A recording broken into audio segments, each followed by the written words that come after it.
Bien, muy buenas, apreciados hermanos y amigos que nos ven a través de la pantalla. Que la paz de Dios esté reinando en su corazón. Una vez más, el Ministerio Isaías 8:20 está aquí para hacer una nueva entrega de la palabra de Dios. Obviamente continuamos con el subtema Mensajes para la Iglesia. Y en este día vamos a tocar un tema que es de vital importancia para todo y cada uno de nosotros conocer. El tema se titula Naciste para ser un misionero. Y yo te pido que ahí donde tú te encuentres, cierre tus ojos y tengamos una palabra de oración. Oramos. Padre nuestro que estás en el cielo, santificado sea tu nombre. Padre, gracias por la compañía de tu Espíritu Santo. Gracias porque sabemos que tus ángeles están en medio nuestro. Mi Dios, ahora que vamos a abrir tu palabra, rogamos la presencia tuya en medio nuestro. Y que tú pongas palabra de vida para la vida eterna en mi boca, Dios, de tal manera que las personas sean edificados, mi Dios, y entiendan cuál es el propósito de su existencia aquí en la tierra. En el nombre de Jesús. Amén. Muy bien, usted puede abrir su Biblia conmigo en el libro de Jeremías, capítulo 1, del versículo 1 al versículo 8. Este será nuestro texto base para explicar todo lo que vamos a hablar en esta tarde. Jeremías, capítulo 1, versículo 5, dice de la siguiente manera: Antes que te formaras en el vientre, te conocí, y antes que naciese, te santifiqué y te di por profeta a las naciones.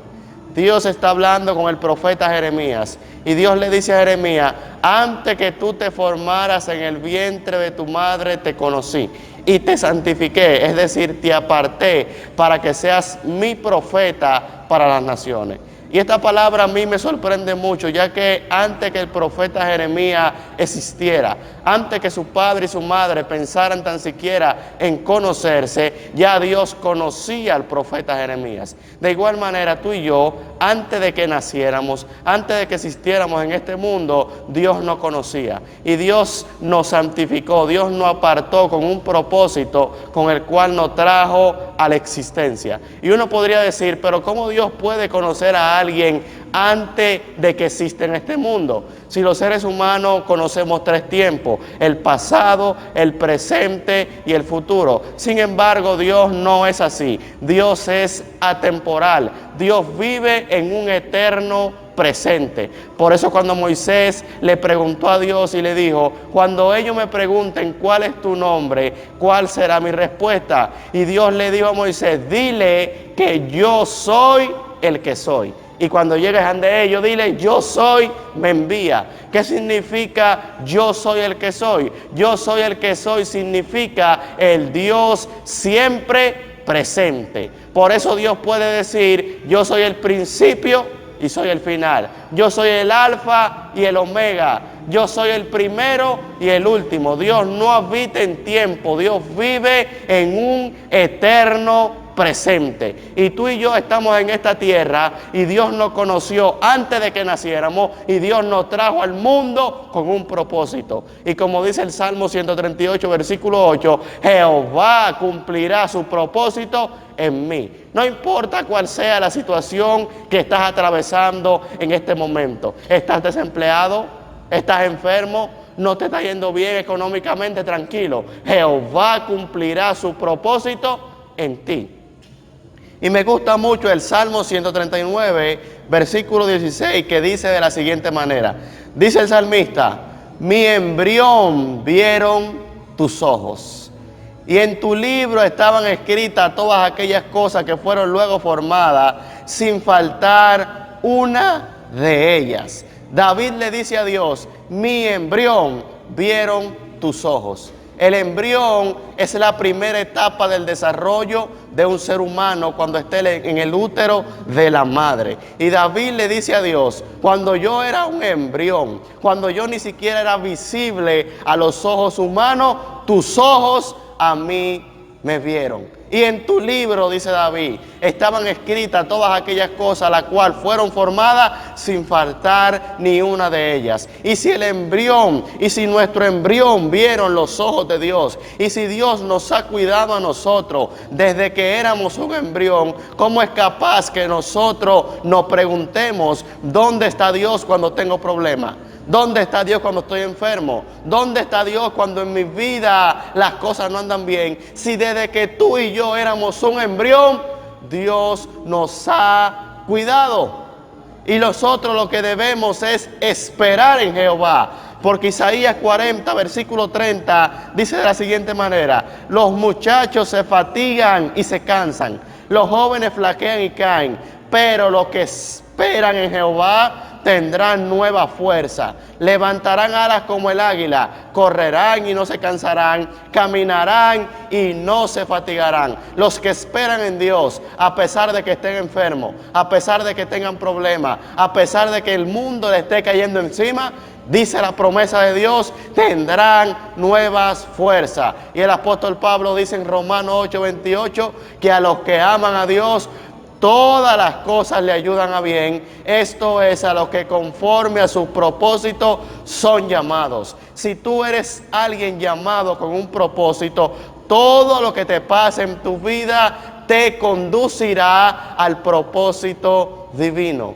Esto me recuerda a la historia de Moisés, que dice la historia de Moisés en Éxodo capítulo 2, que cuando este joven nació, el faraón había levantado un edicto porque tenía miedo, porque el pueblo de Israel estaba creciendo numerosamente y el faraón sentía miedo de que este pueblo se rebelara en su contra y al ser más que ellos lo venciera, o que cuando vinieran sus enemigos se unieran a sus enemigos y lo vencieran, porque estaba el pueblo multiplicándose. Entonces dice la Biblia que el faraón empezó a oprimir el pueblo con cargas muy pesadas. Sin embargo, el pueblo, mientras más el faraón lo oprimía, más se multiplicaba. Y el faraón toma la decisión de levantar un edicto donde cada niño varón que naciera lo eliminaran. Sin embargo, las parteras, dice la Biblia, que temieron a Dios, y nació un niño hebreo, y su madre, llamada Jocabed, lo ocultó de faraón durante 3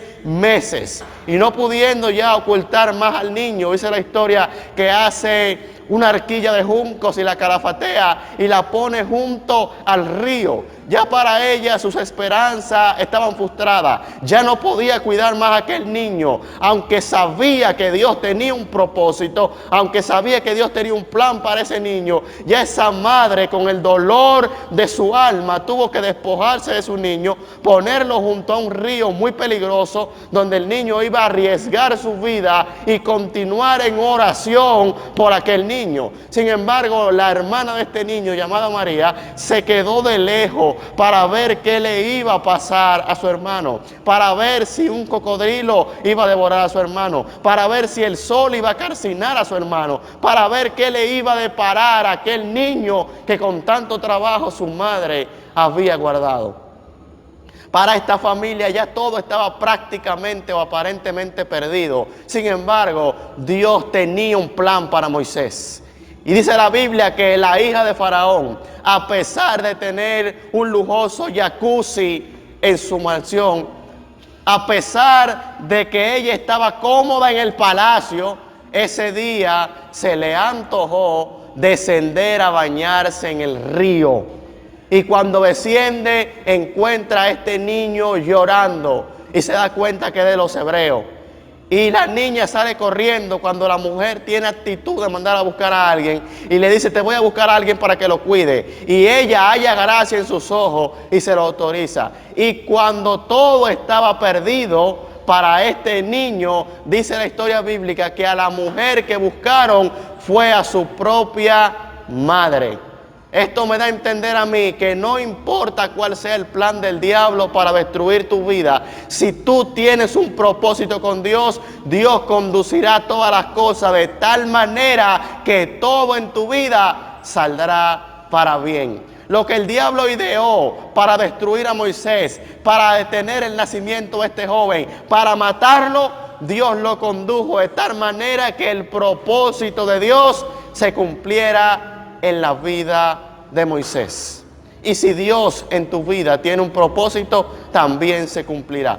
Ahora, la pregunta sería, si Dios tiene un plan para mi vida, si Dios tiene un propósito para mi vida, ¿cuál es ese plan? ¿Cuál es el propósito de Dios para mi vida? ¿Será que Dios me trajo a este mundo para que yo me gradúe de la universidad y tenga un título universitario y emprenda una carrera exitosa?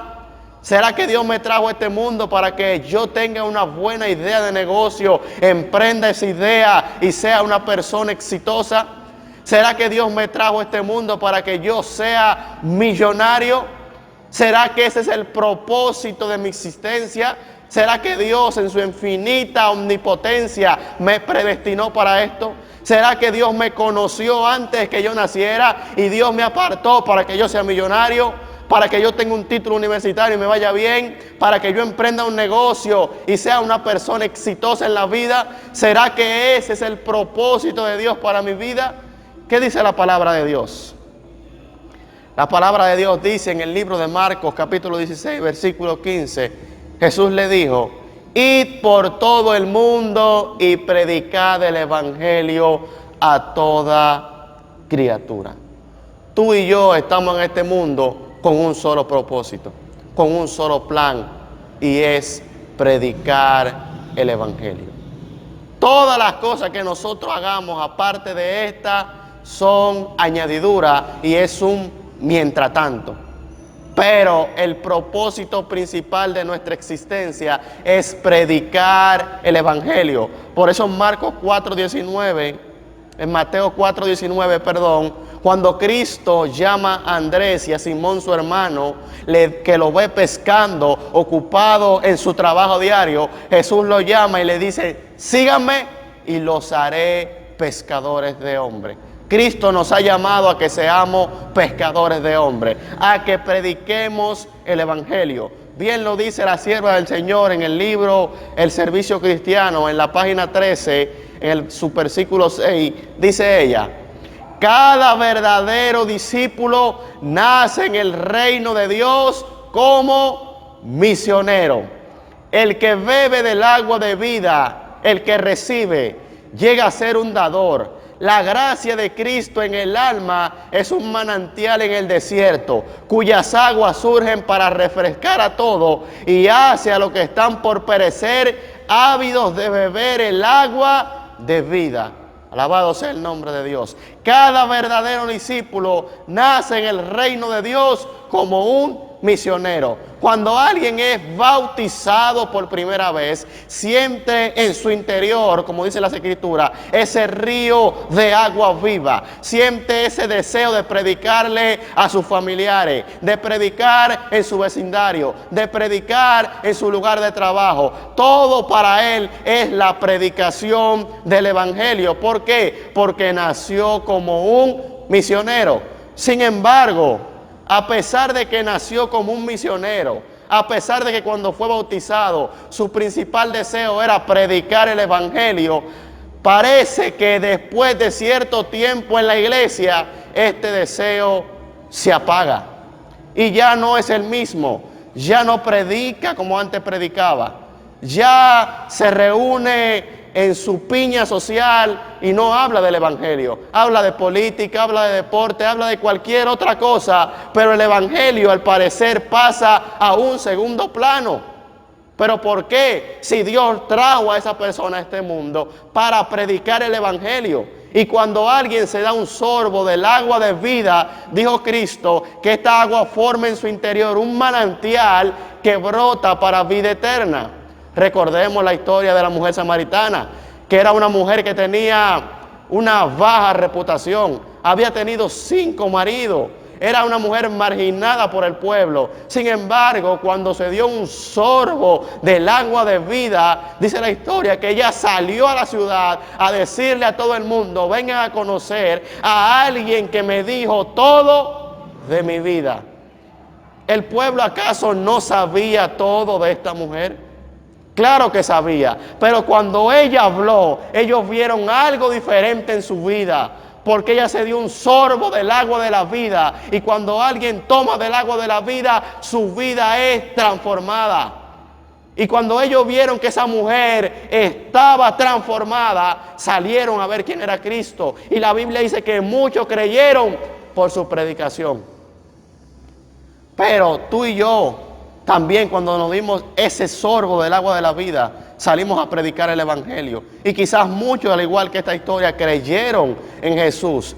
Ni siquiera por lo que decíamos, sino porque vieron una transformación en nuestra vida. Vieron algo diferente. Las personas decían, pero ¿cómo es posible que este o esta que vivía de X o Y manera, ahora yo lo veo totalmente diferente? Yo quiero tomar de lo que ella bebió. Yo quiero ver qué fue que le pasó a esa persona. Pero al parecer de que tuvimos un buen comienzo, en algún momento de la historia de nuestra vida como misioneros, se apagó ese deseo. Se apagó el Espíritu de Dios en nuestra vida.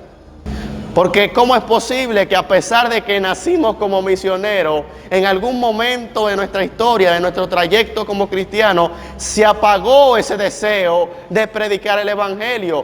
¿Qué fue que pasó o qué es lo que pasa en el cristiano que apaga ese espíritu misionero en su vida? ¿Sabe qué es lo que pasa? Que el afán de esta vida, el afán de obtener un título universitario, el afán de obtener un buen trabajo, el afán de emprender una idea de negocio y ser una persona exitosa, el afán y el engaño de la riqueza hace que el cristiano se le olvide que está en este mundo para predicar el Evangelio. Por eso el apóstol Pablo dice en Filipenses 3:13, hermanos, yo mismo no pretendo haberlo alcanzado ya, pero una cosa hago, olvidando ciertamente lo que quedó atrás y extendiéndome a lo que está delante.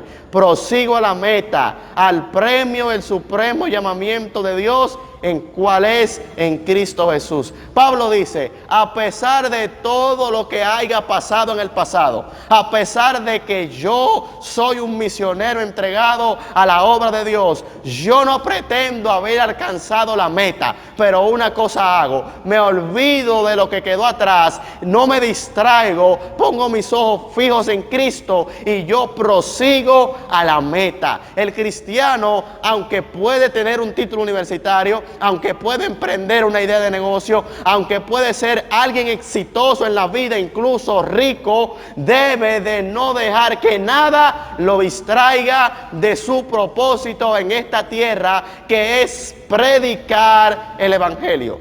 Sin embargo, hay muchas personas que, como el mandato de Dios dice, vayan a todo el mundo y prediquen el Evangelio, no tienen la posibilidad de predicar en el extranjero.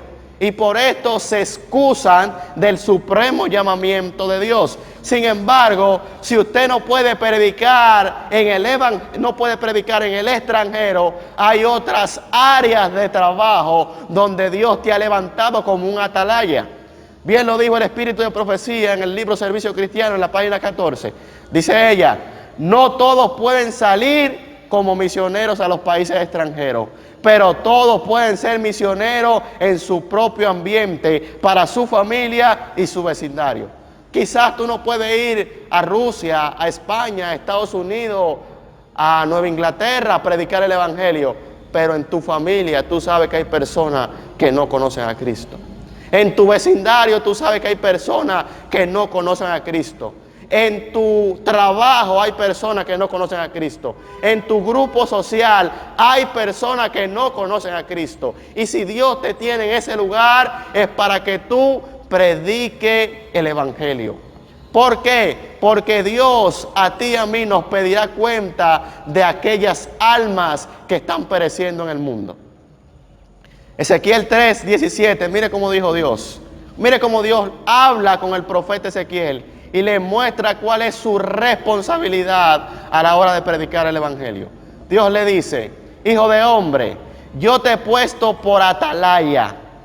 Atalaya es mensajero a la casa de Israel. Oirás pues tú la palabra de mi boca y los amonestarás de mi parte. Cuando yo dijere al impío, dice Dios, de cierto morirás, y tú no le amonestares, ni le hablares, para que el impío sea percibido de su mal camino, a fin de que viva. El impío morirá por su maldad, pero su sangre demandaré de tu mano. Dios le dice al profeta, mira, tú eres un mensajero de mi parte. Tú vas a escuchar la palabra de mi boca y se la vas a dar al pueblo. Cuando yo le diga a un impío, tú vas a morir. Y tú, Ezequiel, no lo amoneste, tú no lo adviertas de su mal camino, para que el impío sea percibido y se devuelva de su proceder. El impío va a morir, Ezequiel, por su impiedad, pero yo demandaré de ti su sangre. Si tú y yo, como mensajeros, como atalayas, como ministros del Evangelio, no advertimos a nuestros familiares, a nuestros vecinos, a nuestros amigos de las cosas que están a punto de acontecer en el mundo, ellos van a morir por su impiedad. Pero a quien Dios les va a pedir cuenta de su sangre es a ti. Porque tú, conociendo la verdad y estando en este mundo para eso, no hiciste absolutamente nada. Bien lo dice la sierva del Señor, que a la hora de predicar el Evangelio hay 4 tipos de personas. Están los que no hacen absolutamente nada. Están los que hacen lo menos que pueden hacer. Están, dice ella, los que hacen lo que tienen que hacer, y están los que hacen más de lo que tienen que hacer. Y de estos 4 grupos, solamente 2 grupos heredará la vida eterna. Si usted no está haciendo absolutamente nada, no va para el cielo. Porque también dice ella que el que no trabaja como misionero en la obra de Dios está de parte de Satanás. Porque en este mundo solamente hay 2 reinos. Está el reino de Dios y el reino de Satanás. Y no hay un punto neutral. Usted o está en uno o está en el otro. Cristo dijo, el que conmigo no recoge, desparrama. El que no es conmigo, contra mí es. Si usted no está trabajando en la obra de Dios, entonces debe estar trabajando en la obra del diablo. Y si usted hace lo menos que puede hacer, tampoco va para el cielo.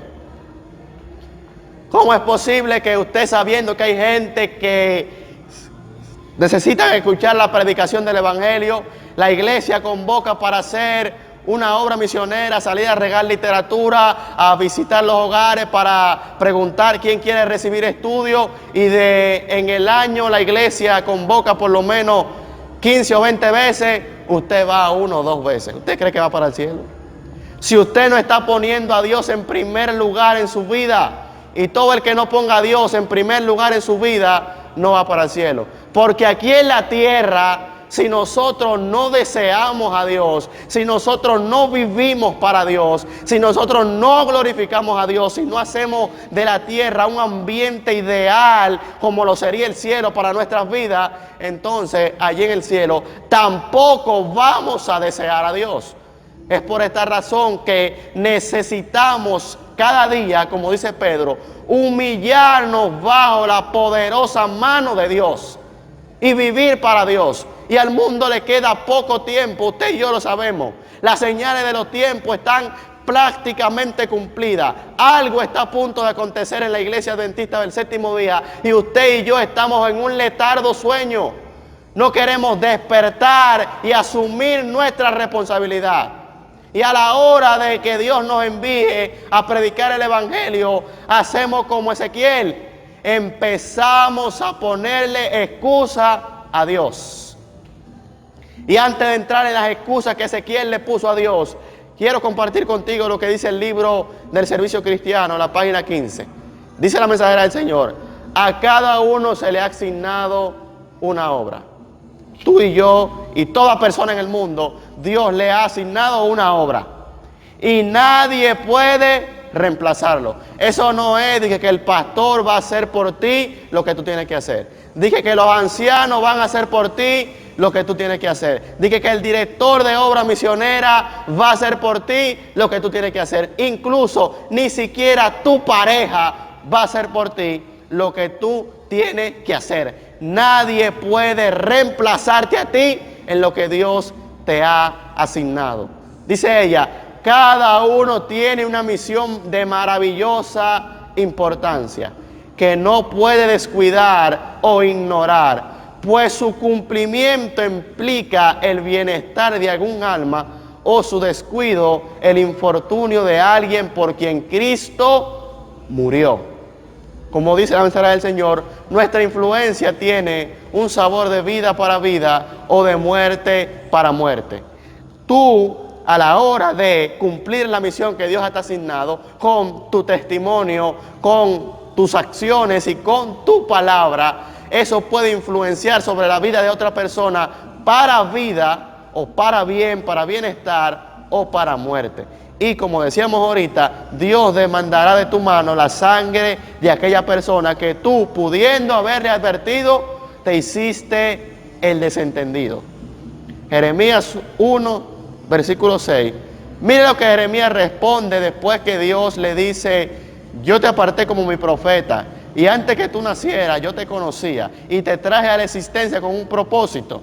Jeremías, después que escucha que Dios lo llamó para que sea un atalaya, después que escucha que Dios lo escogió, que lo trajo a este mundo para ser un misionero en el pueblo de Israel, ¿sabe qué dice Jeremías? Jeremías 1:6, dice Jeremías: y yo dije, Señor Jehová, he aquí no sé hablar, porque soy niño.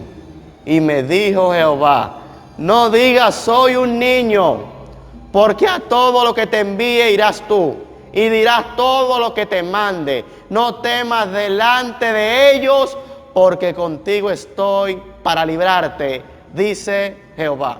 Dios le dice a Jeremías, cuando Jeremías le dice: no, yo soy un niño, yo no sé hablar, yo soy muy pequeño para ir delante de ese pueblo, Dios le dice: no me diga que usted es un niño, porque a todo lo que yo lo mande usted irá.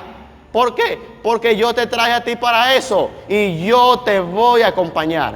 Sin embargo, cuando muchas personas escuchan que tienen que predicar el evangelio, al igual que Jeremías, ponen excusa.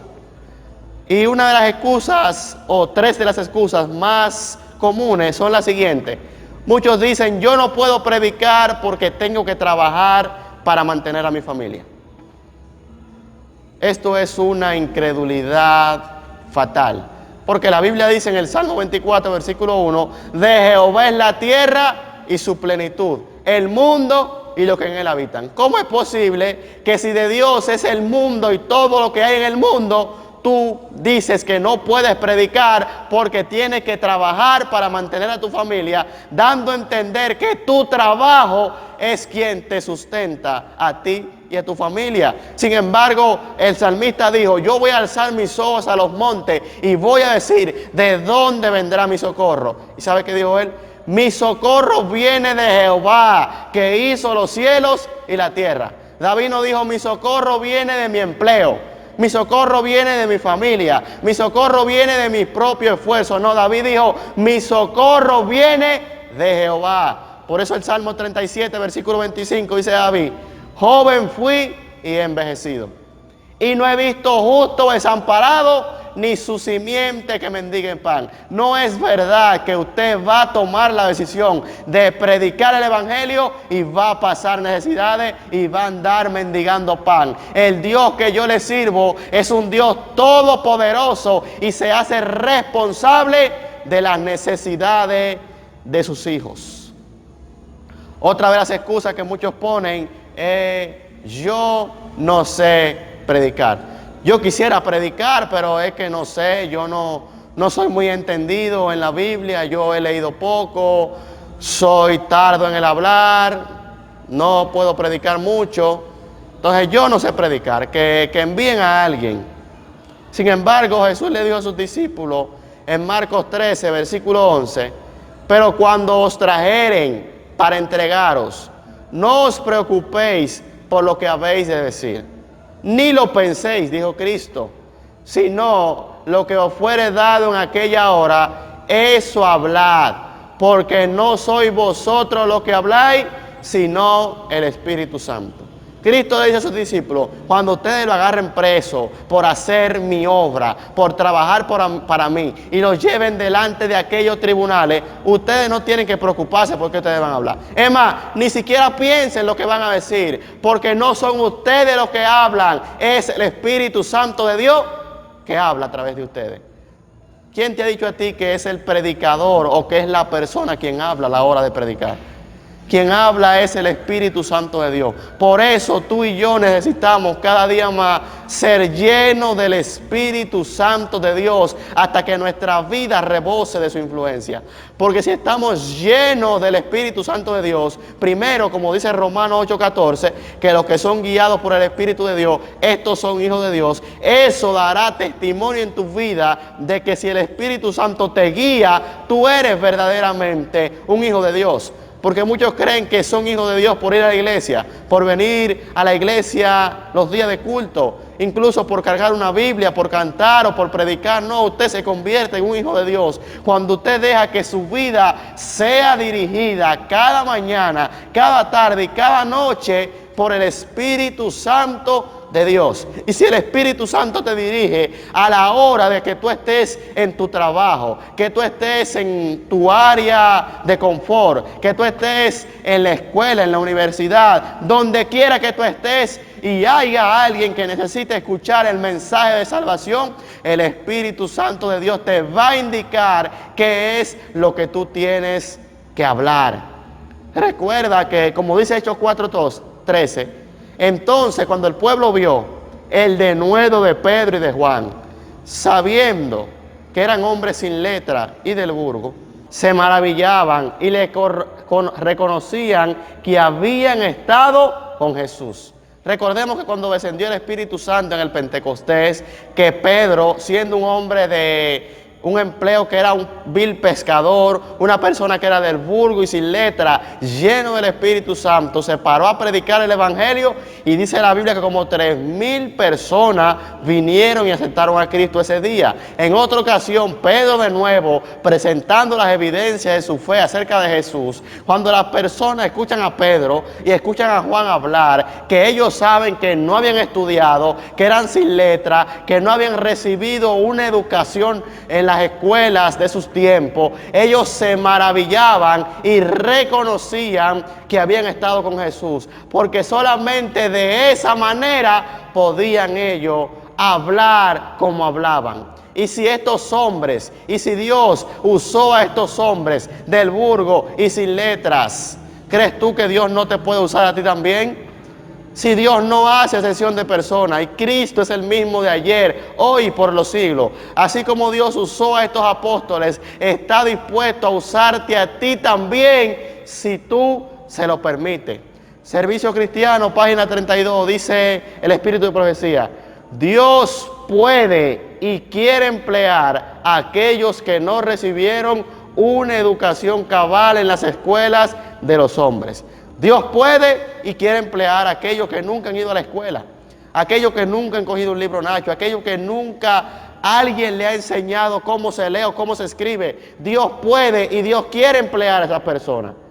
Y dice la mensajera del Señor, el dudar de su poder para hacerlo es una incredulidad manifiesta, es limitar el poder omnipotente de aquel para que nada es imposible. Tú dudar que porque tú nunca hayas recibido educación formal en tu hogar, en una escuela primaria, en una secundaria, en una universidad, tú dudar que por eso Dios no te puede usar, es una incredulidad y es limitar el poder omnipotente de aquel que dice Lucas 1:37, que para Él nada es imposible. Y Dios está comprometido con su palabra. Como dice el libro de los Números 23:19, Dios no es hombre para mentir, ni hijo de hombre para que se arrepienta. Si Dios dijo que tú, si te pones en su mano, Él te va a usar para predicar el Evangelio, no dudes. No fue un hombre que te lo dijo, fue aquel quien hizo los cielos y la tierra. Si Dios te envía a predicar, ve con toda confianza, porque Él estará contigo. Otros dicen a la hora de que se les presenta la misión de predicar el Evangelio, yo no tengo tiempo para predicar, estoy ocupado en el trabajo, estoy ocupado en los estudios, estoy ocupado en mi vida familiar, en la sociedad, no tengo tiempo, yo quisiera, pero no tengo tiempo para predicar. Sin embargo, la Biblia dice en el libro de Eclesiastés capítulo 3 versículo 1, todo tiene su tiempo Y todo lo que se quiere debajo del cielo tiene su hora. Si tú tienes tiempo para trabajar, para estudiar, para hacer un coro social, para compartir con tu familia, también tienes que tener tiempo para predicar el evangelio. Porque si Dios te da 24 horas diarias, es por algo. Y no es solamente para que tú compartas con tu familia, para que tú trabajes o para que tú resuelvas tus planes. Dios te tiene aquí para que prediques el evangelio. Y los seres humanos lamentablemente somos muy perezosos. Si los ángeles se le hubiese asignado la tarea de predicar el evangelio, ya habían acabado esta obra. Pero Dios nos la asignó a nosotros para que nosotros, al involucrarnos en la obra de la predicación del evangelio, sintamos el gozo de la salvación y deseemos el cielo. Y como dice Pedro, no solamente esperemos la venida de Cristo, sino que la apresuremos hablando de Él. Y yo sé y estoy completamente seguro que cuando Dios te envía a predicar, Dios te acompaña. Porque Mateo 28, 19 dice Cristo: por tanto, id y haced discípulos a todas las naciones, bautizándolos en el nombre del Padre, del Hijo y del Espíritu Santo, enseñándoles que guarden todas las cosas que os he mandado. Y aquí estoy con vosotros todos los días hasta el fin del mundo. Recuerda la historia de Felipe en Hechos capítulo 8, que Felipe estaba solo en un lugar y un ángel se le apareció: hey, vete al desierto a predicar. Y cuando Felipe escuchó la orden, rápidamente se fue al desierto. Pero en el desierto no hay agua, en el desierto no hay pan. Pero el Dios que estaba enviando a Felipe a predicar hace salir agua de las piedras y hace descender pan del cielo. Si Dios te envía a ti a un lugar, aunque aparentemente tú no veas probabilidades de supervivencia, aunque aparentemente sea una locura, obedece la voz del Dios que te está mandando. Cuando Felipe obedece y va, que ve que hay un carro que está descendiendo por aquel lugar, donde va un eunuco, un funcionario de la reina Candace. Dice la Biblia que el Espíritu, ¿quién es el Espíritu? El Espíritu es Dios, según Juan 4:24.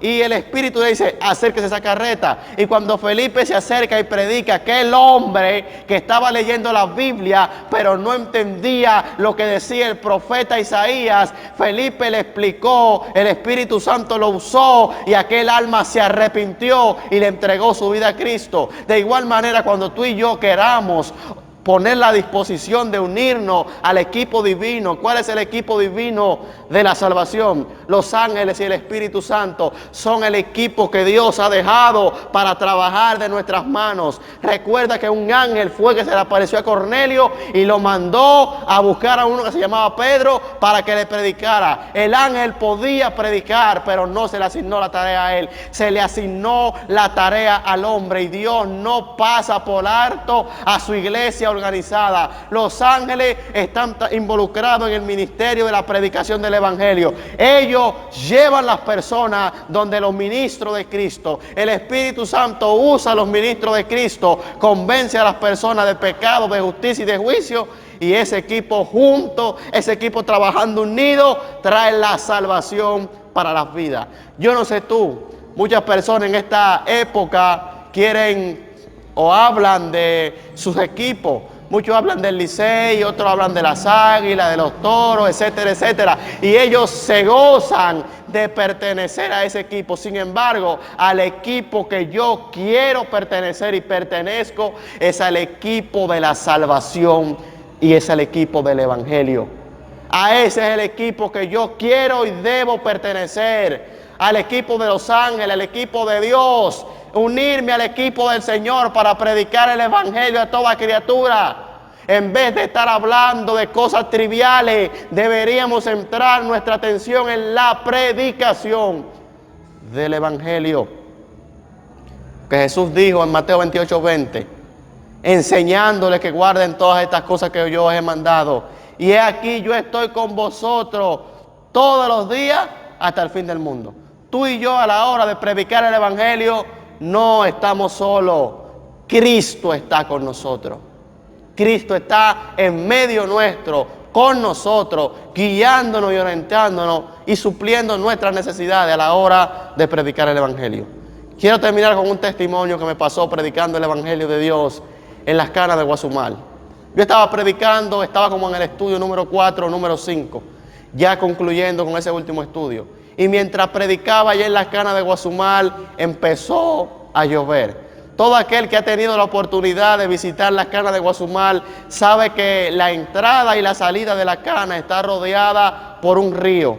Y cuando llueve, ese río crece y crecen las cañadas de tal manera que usted está preso donde lo encuentre el agua. Y yo vi que empezó a llover, pero estaba concentrado en la predicación del Evangelio y continué predicando. Y pensé, el agua luego se detiene y el río baja y yo puedo volver a mi hogar. Sin embargo, dieron las 9:00 de la noche y el agua no se detenía. Y yo intenté salir y crucé una cañada y me mojé toda la ropa que tenía de agua. Y cuando llegué al río, que pensaba que iba a poder cruzar, no había ni siquiera que intentarlo. Era imposible que un motor o un carro cruzara por ese río.